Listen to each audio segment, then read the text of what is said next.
Magandang buhay mga lodi.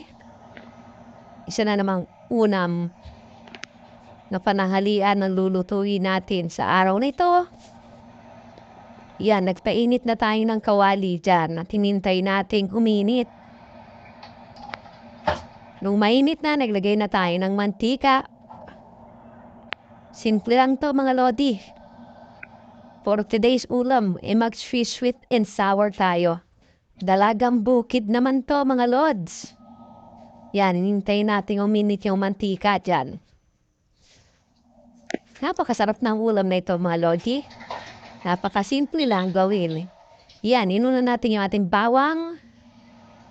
Hinintay natin na maluto yung bawang. Pag mamula-mula na at kulay brown na mga lods, saka natin ilalagay yung sibuyas. Ganyan lang ka-basic ang lutuin ito mga lods. At syempre, sinula natin yung ating bawang. Hinuwa ko lang ng pahaba yun mga lods. Yan, ganyan lang.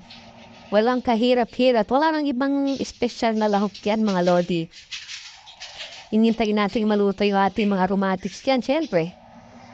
Kung naluto na, isinunod natin ilalagay yung ating carrots mga lods.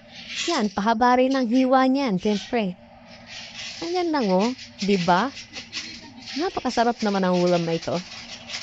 So yun, after niyan mga lodi, kumuha tayo ng paminta. Nilagyan natin yan mga lod, syempre. At pagkatapos yan mga lod, kumuha tayo ng isang kutsara harina. Tinunaw natin yan mga lods. Pero bago yan, nilagyan muna natin ng oyster sauce. Para mas malasa at mabisa yung ating ulam pananghalian. Siyempre, halu-haluin natin yan mga lods. Yan.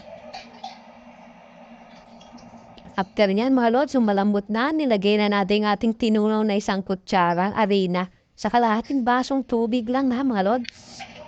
Yan, saka natin nilagay yung MSG. Alamin nyo na yon kung ano mga lods. Yan, ganyan lang ka-basic mga lods. Diba? Pagkatapos yan mga lods, naglagay na rin tayo dyan ng toyo. At saka paminta, suka. Siyempre nilagyan na din asukal yan mga lods. Yan, nung maluto nga, andyan ang mga lods. So, ganyan lang, basic na basic. Meron ka ng napakasarap na ulam pananghalian mga lods. Tignan nyo naman kung gaano kasarap yan. Diba? Ganun lang. Perfect. Sweets and sour. Na dalagang bukid, mga lods. Tadaan!